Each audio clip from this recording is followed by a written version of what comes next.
Transmission overhauling. इस part में हम ट्रांसमिशन ओवरहॉलिंग सीखेंगे। पहले सभी पुर्जे अच्छी तरह साफ करें। पुराना लिक्विड गैसकेट मटेरियल निकालकर साफ करें। मेन केस अगली बाजू ऊपर करके टेबल पर रखें। रिटेनर रिंग सही स्थिति में रखकर बिठाएं। मेन केस प्लग के बोर में लॉकटाइट 518 लगाएं। डॉली से प्लग बिठाएं। ज्यादा लगा सीलेंट बाहर से साफ करें। मेन केस को पलटें।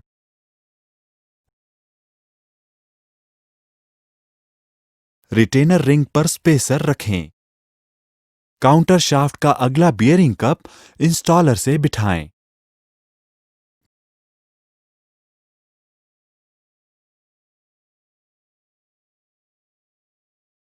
मेन केस ओवरहॉलिंग स्टैंड पर रखें। पीटीओ कवर और केस साफ करें। पीटीओ कवर को सीलेंट डाउ कॉर्निंग 7091 लगाएं और स्क्रू से बिठाएं और 47 से 61 न्यूटन मीटर टॉर्क से कसें। Counter shaft बिठाएं।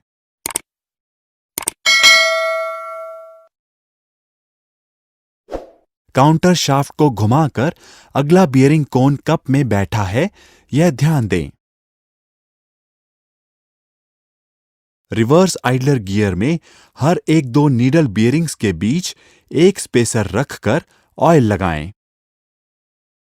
Reverse idler assembly का बॉस आगे करके हाउसिंग में बिठाएं। रिवर्स आइडलर शाफ्ट का डिंपल केस बोर के ग्रूव में अलाइन करें और मैलेट से डिंपल केस के नजदीक आने तक टैप करें। लोकेटिंग बॉल शाफ्ट पर रखें। रिवर्स आइडलर शाफ्ट पूरी तरह बिठाएं।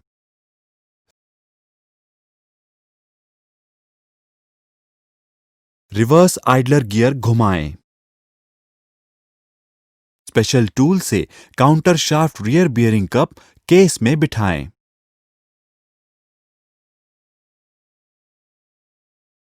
काउंटर रियर कवर की पुरानी शिमों की घिसावट के लिए जांच करें। रियर कवर में पुरानी शिम्स या जरूरत होने पर नई शिम्स बिठाएं। कवर की स्थिति ध्यान दें। टॉप मार्क ऊपर रहे। कवर बिठाएं। दो बोल्ट्स और वॉशर्स विरुद्ध जगह पर बिठाएं और कसें। बियरिंग्स सही बैठी हैं यह काउंटर शाफ्ट घुमा के जांचें। मेन केस घुमाएं। पिछली बाजू ऊपर करें। डायल इंडिकेटर काउंटर के किसी गियर पर रखें। बार से काउंटर शाफ्ट उठाकर एंड प्ले या चाल जांचें। एंड प्ले या चाल 0.15 से 0.25 मिलीमीटर होनी चाहिए। एंड प्ले या चाल एडजस्ट करने के लिए ग्रेडेड शिम्स का उपयोग करें। कम करने के लिए शिम्स बढ़ाएं। बढ़ाने के लिए शिम्स घटाएं। सही एंड प्ले या चाल मिलने पर बियरिंग कवर निकालें और उस पर डाउ कॉर्निंग 7091 लगाएं। स्क्रूज और वॉशर्स बिठाएं और 48 से 54 न्यूटन मीटर टॉर्क तक कसें। बियरिंग सही बैठी हैं यह काउंटर शाफ्ट हाथ से घुमा के जांचें। मेन केस घुमाकर आड़ी करें। नायलन बेल्ट या पतली रस्सी मेन शाफ्ट गियर्स के नीचे से बांधें। सिंक्रोनाइजर पिन पर दबाव न डालें। मेन शाफ्ट का अगला छोर उठाकर पिछले छोर को केस के बोर में से हाथ लगाकर केसिंग में उतारें। नायलॉन बेल्ट या रस्सी निकालें। अगला सिंक्रोनाइजर कप अपनी जगह पर पकड़ रखें। सिंक्रोनाइजर न्यूट्रल हो। बियरिंग कोन पर तेल डालें।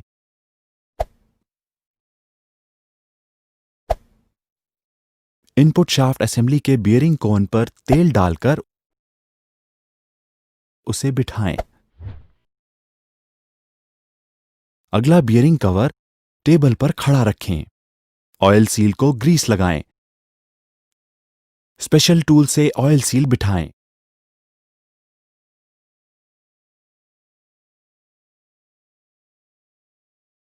स्पेशल टूल से कब बिठाएं। अगली बेयरिंग कवर असेंबली गैसकेट के साथ मेन केस पर सही स्थिति में बिठाएं।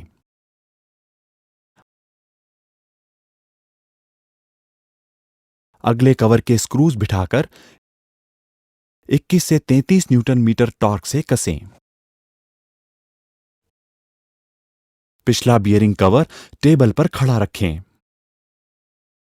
ऑयल सील को बाहर से ग्रीस लगाएं। स्पेशल टूल से ऑयल सील बिठाएं। पिछला बियरिंग कवर पलटें और स्पेशल टूल से कब बिठाएं। मेन केस को घुमाकर पिछली बाजू ऊपर लाएं। स्पीडो रोटर मेन शाफ्ट पर बिठाएं। पुरानी शिम्स या आवश्यक हो तो नई शिम्स पिछले बियरिंग कवर पर बिठाएं। टॉप मार्क ऊपर रखें और दो नट्स और वॉशर्स विरुद्ध जगह पर बिठाएं और कसें। कपलिंग फ्लेंज और पुराना नट बिठाएं। नट को केवल इतना ही कसें कि फ्लैंज मेन शाफ्ट पर ढीला ना रहे। इनपुट शाफ्ट दोनों ही तरफ से 6 बार घुमाएं। बियरिंग जगह पर सही बिठाने के लिए 4 या 5 बार प्लास्टिक मैलेट से टैप करें।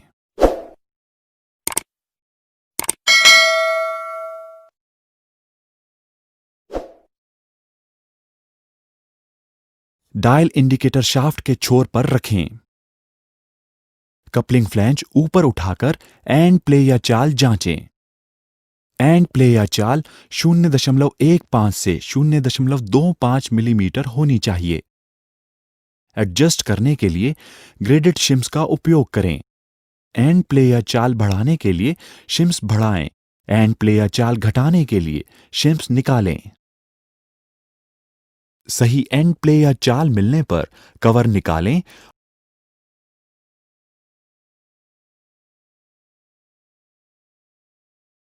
और लॉकटाइट 518 शिम्स के दोनों बाजू और कवर पर लगाएं। सभी नट्स और वॉशर्स लगाकर 82 से 94 न्यूटन मीटर टॉर्क से कसें।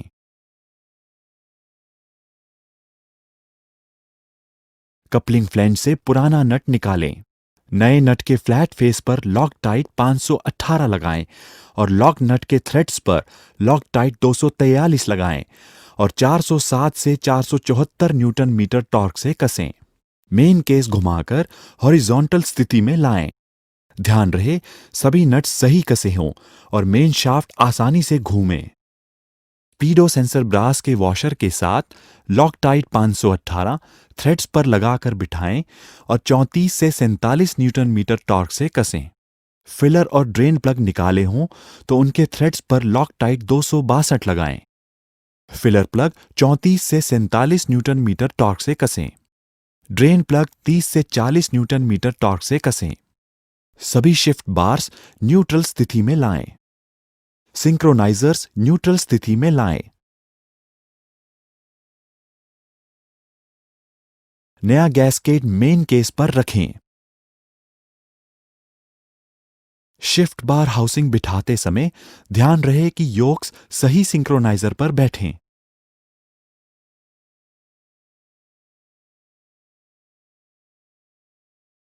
कैप स्क्रूज पर लॉकटाइट 518 लगाएं। पहले बीच के रिटेनर का बीच का कैप स्क्रू लगाएं और उसके बाद आगे के रिटेनर का बीच का कैप स्क्रू लगाएं और उन्हें 48 से 61 न्यूटन मीटर टॉर्क से कसें।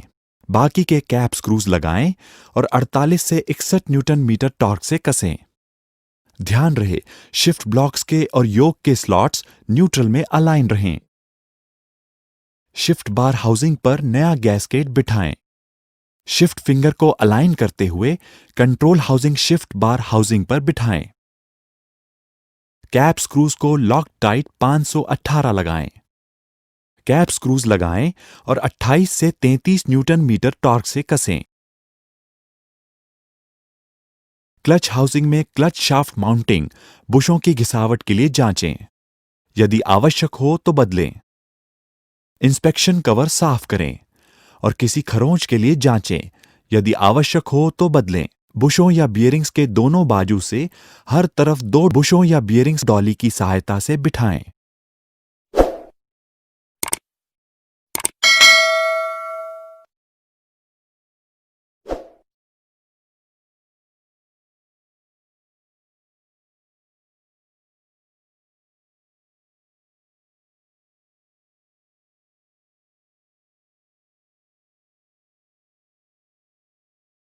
Greece nipples बिठाएं।